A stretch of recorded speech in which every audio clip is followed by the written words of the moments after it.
Hola, ¿cómo están?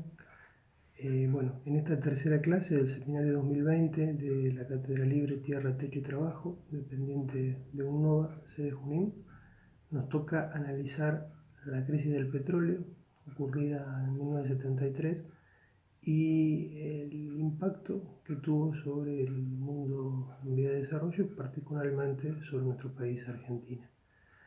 Digamos que esta crisis del petróleo pone fin a lo que se conoció como la década dorada del capitalismo, que es un periodo de auge, de mucho crecimiento económico y mucha legitimidad social para el propio sistema capitalista. Se basó en el estado de bienestar como modo de regulación, un estado que interviene en la puja distributiva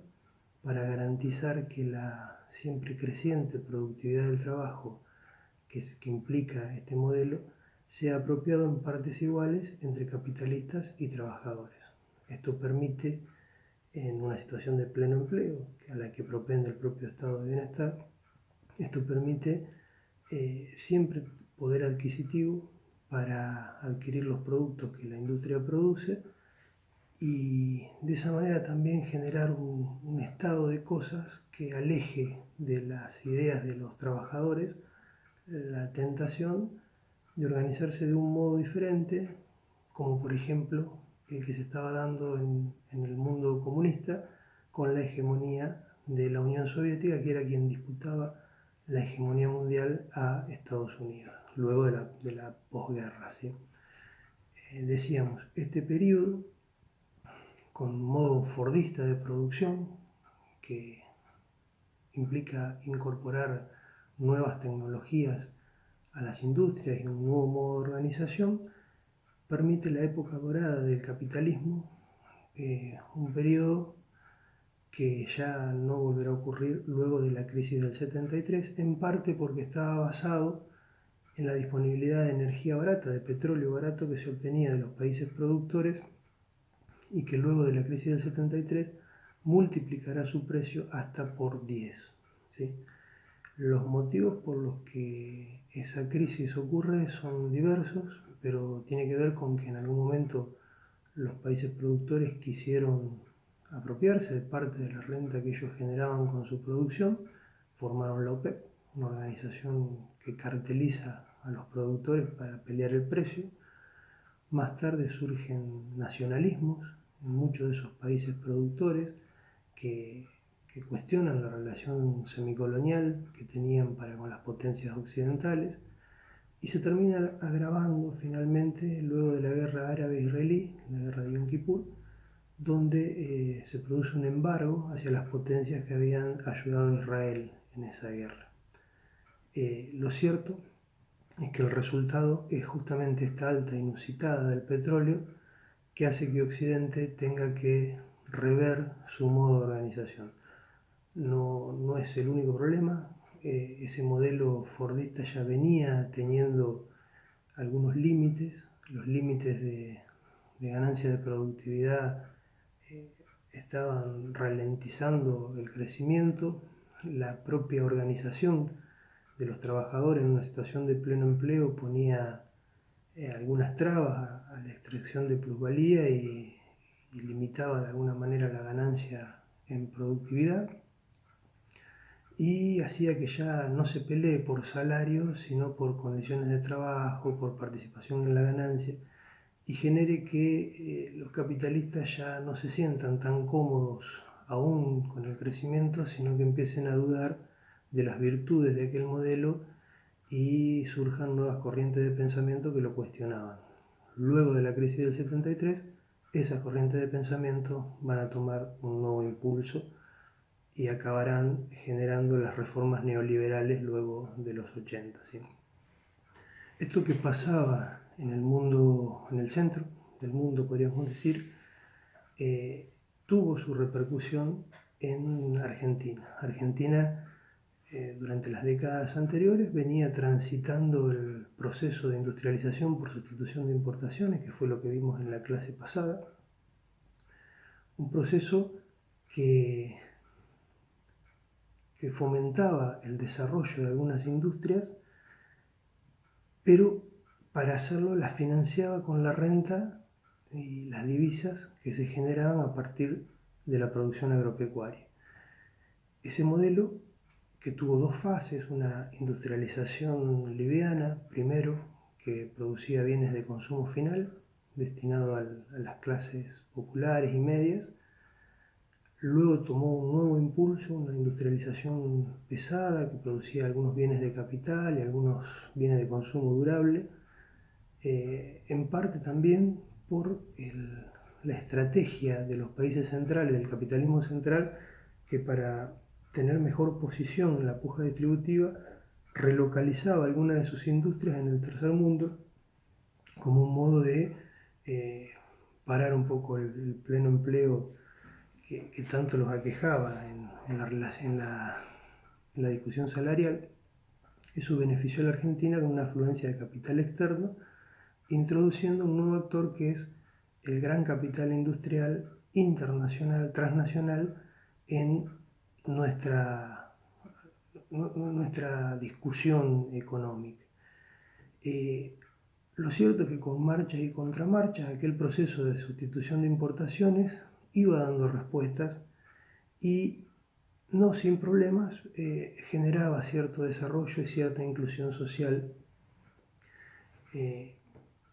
hasta el año 76,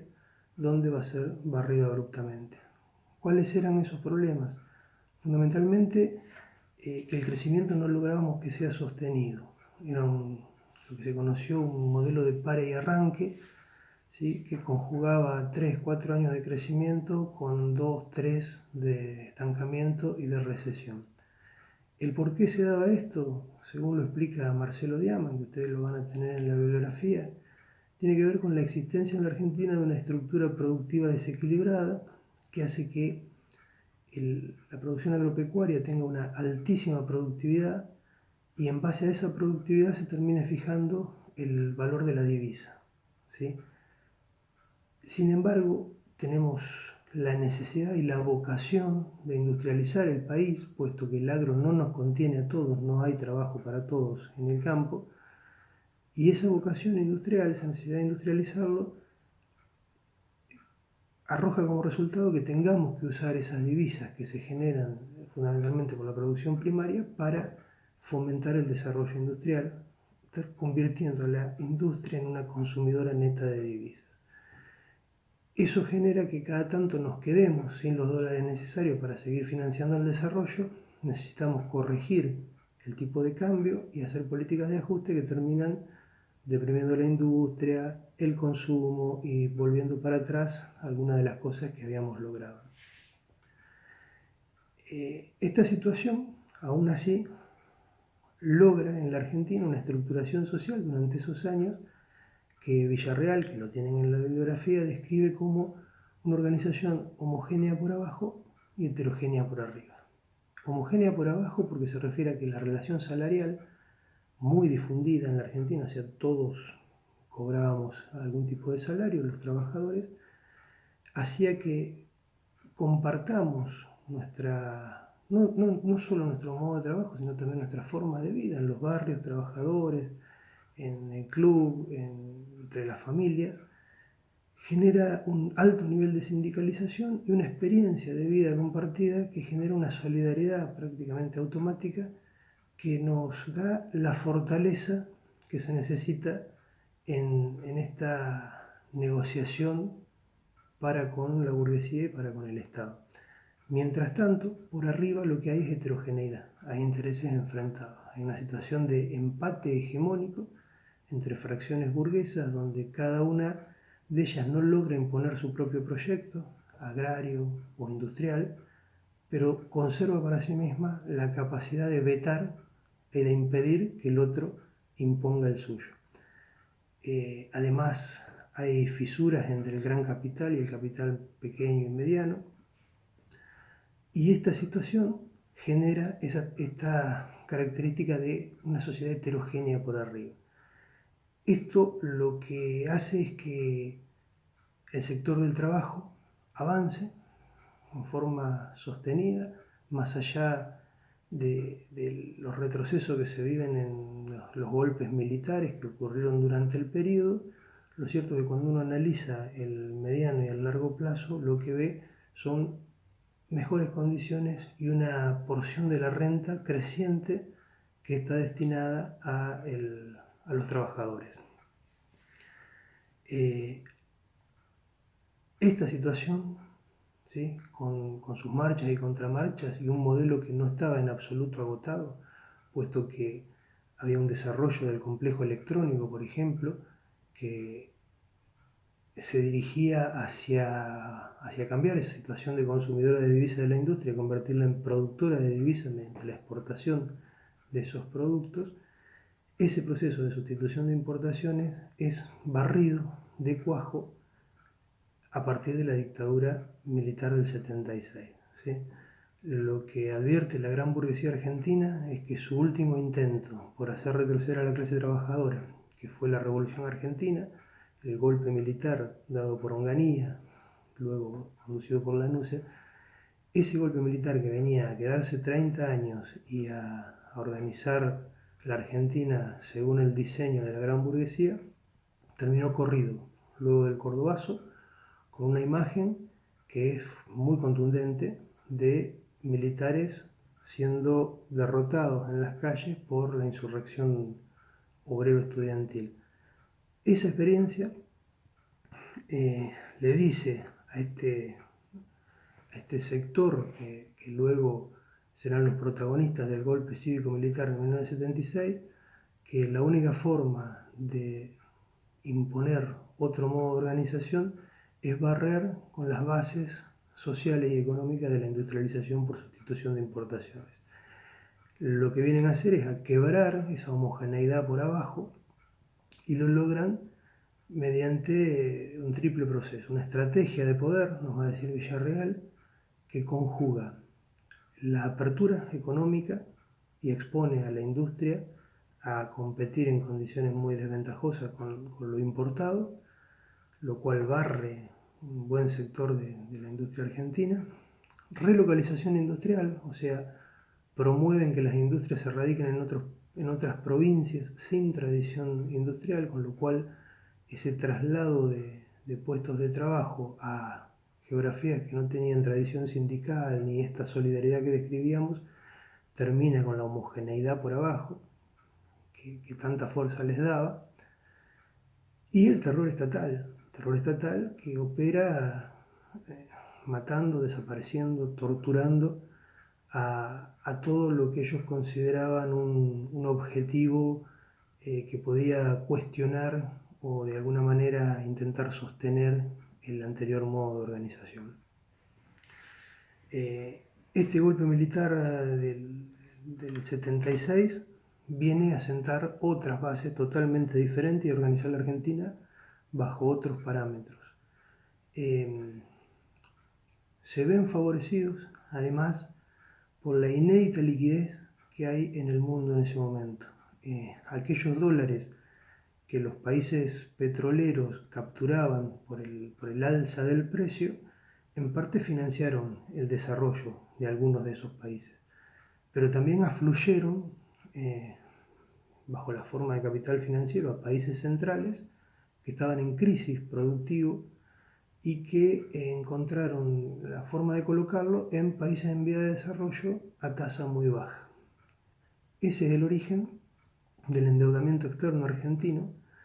que bajo otra conducción pudo significar una solución definitiva al problema de estructura productiva desequilibrada, porque pudo financiar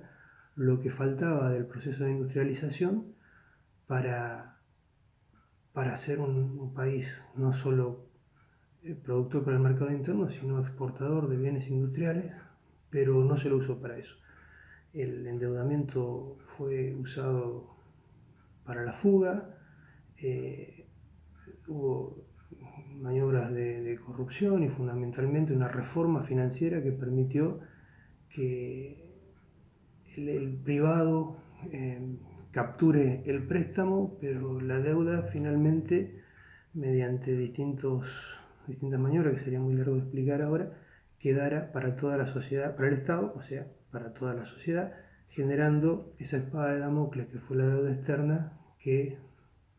a los sucesivos gobiernos le puso límites muy fuertes. Este modelo que sustituye al aperturismo de un modo artificioso, digamos, un modelo sustitutivo que no había terminado de dar todo lo que tenía para dar, este modelo aperturista que lo sustituye, logra homogeneizar a la burguesía, o sea, homogeneizar por arriba lo que estaba partido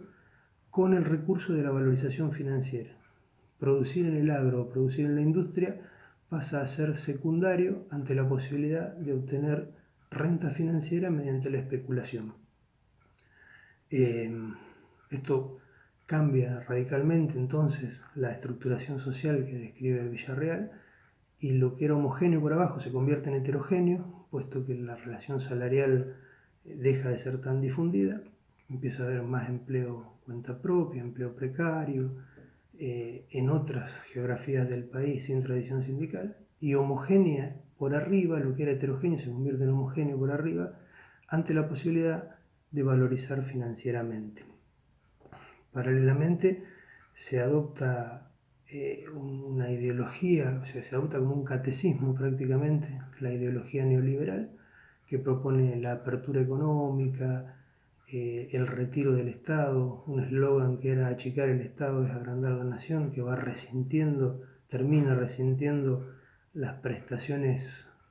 en salud, en educación, prestaciones que para el argentino son consideradas básicas, y generando un nuevo modelo que termina empobreciendo a clases medias y clases trabajadoras y no soluciona prácticamente ninguno de los problemas de pare y arranque, ni de estructura productiva desequilibrada, ni de crisis de divisas que teníamos con la sustitución de importaciones, y además agrega problemas nuevos, que son pobreza, desempleo, atraso tecnológico, endeudamiento externo, etcétera, etcétera. Un modelo que se instaura entonces en el 76 como un sustituto del proceso de industrialización por sustitución de importaciones que veníamos desarrollando, y que va a llegar hasta 2001, donde también, en parte por sus contradicciones internas, pero también en parte porque el pueblo, más allá del terror, conservó una resistencia y una memoria,